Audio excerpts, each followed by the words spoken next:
सुधा अपने छोटे बेटे नील के लिए रिश्ता ढूंढ रही थी। नील एक टांग से अपाहिज था, इसलिए कोई भी इससे शादी करने के लिए तैयार नहीं था। बहन माफ कीजिएगा, आपने सोच भी कैसे लिया कि आपके एक अपाहिज बेटे के साथ हम अपनी इतनी सुंदर और पढ़ी लिखी होनहार बेटी का रिश्ता करेंगे। माजरत है हमारी तरफ से तो।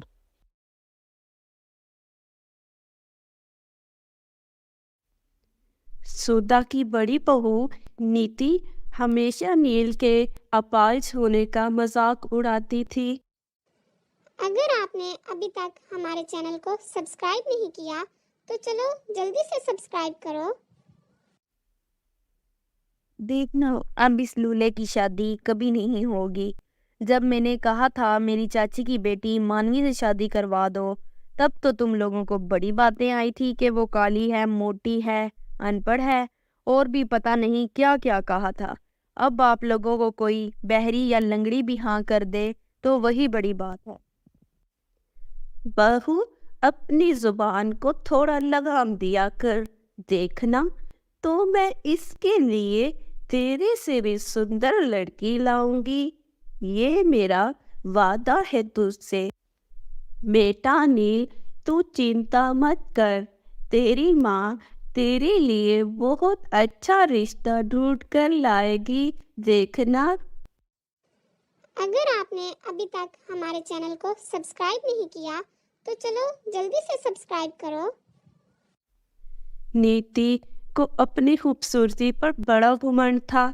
उसे लगता था कि इससे ज्यादा सुंदर और समझदार कोई नहीं है। वो घर के नौकरों पर भी हुक्म चलाती रहती और खुद बड़े आराम से बैठी रहती थी। एक दिन पंडित बाबूलाल एक राधा नामी लड़की का रिश्ता लेकर आते। सबको राधा बहुत पसंद आती है और कुछ ही दिनों में शादी हो जाती है। अगर आपने अभी तक हमारे चैनल को सब्सक्राइब नहीं किया तो चलो जल्दी से सब्सक्राइब करो। पता नहीं इस लड़की ने इस अपाहिज लड़के में क्या देखा जो इतनी सुंदर होने के बावजूद इस लंगड़े से शादी कर ली। बहू, अपनी जुबान को थोड़ा लगाम दिया कर। दे राधा ने कुछ ही दिनों में पूरे घर की जिम्मेदारी खुद संभाल ली थी और सब ही इससे बहुत खुश थे। एक तो है बहू के हर काम खुशी खुशी से कर लेती है, और एक वो दूसरी महारानी किसी काम को हाथ भी नहीं लगाती और पार्लर में बैठी रहती है, पैसे खर्च करती रहती है। अच्छा सुन बहू, कल पास की कुछ औरतें तेरे मुंह दिखाई के लिए आ रही हैं। मैंने तो सबको कहा है मेरी बहू तो बहुत ही सुंदर है, और कल तू भी अच्छे से तैयार होना। जैसे आपकी मर्जी माँ जी।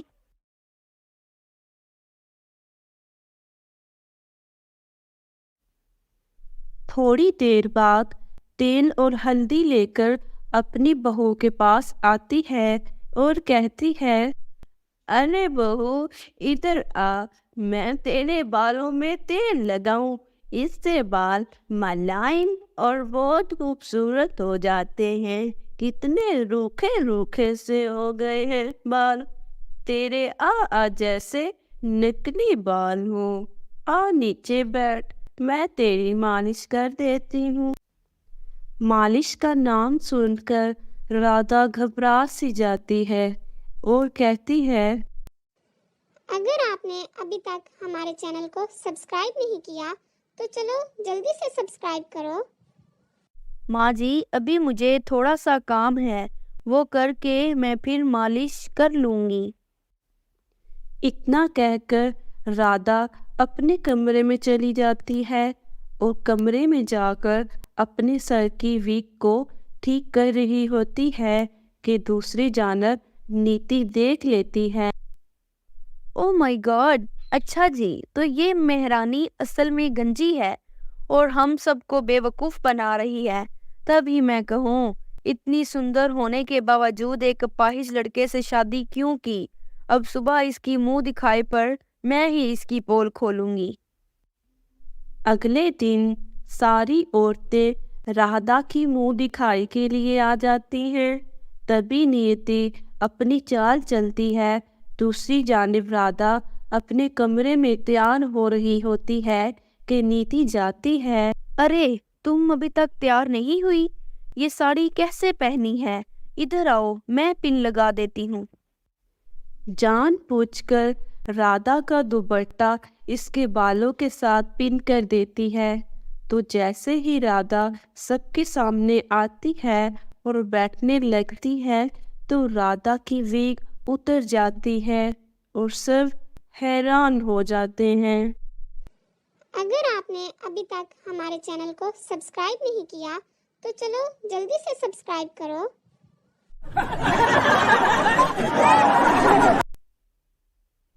अरे, ये तो टकली है। तुमने तो कहा था तुम अपने बेटे के लिए एक और परी लाई हो, लेकिन ये मेहरानी तो गंजी निकली। हा हा हा। सभी औरतों ने सुधा और राधा का बहुत मजाक बनाया और फिर वहां से चली गई। अगर आपने अभी तक हमारे चैनल को सब्सक्राइब नहीं किया तो चलो जल्दी से सब्सक्राइब करो। इतने दिनों से भोली बनकर सबका दिल जीत रही थी ना, सब दिखावा था ना। तूने तो हमको बहुत बड़ा धोखा दिया है। निकल जा इस घर से और दोबारा कभी लौट कर मत आना। रुको माँ, मुझे राधा ने शादी से पहले ही सब कुछ बता दिया था और मैंने इसकी ईमानदारी देखकर इसे अपनी कसम दी और चुप रहने का कहा। माँ, तन नहीं मन देखना चाहिए और राधा का मन बहुत साफ है और मुझे अपनी पत्नी पर गर्व है। नील की बातें सुनकर सुधा और नीति को अपनी गलतियों पर पछतावा होता है और वो राधा से माफ़ी मांगती है और इसके बाद वो हंसी खुशी रहने लग जाती है। अगर आपने अभी तक हमारे चैनल को सब्सक्राइब नहीं किया तो सब्सक्राइब करें और बेल के आइकन पर क्लिक करें ताकि हमारी आने वाली वीडियो आप तक बआसानी पहुंच सके।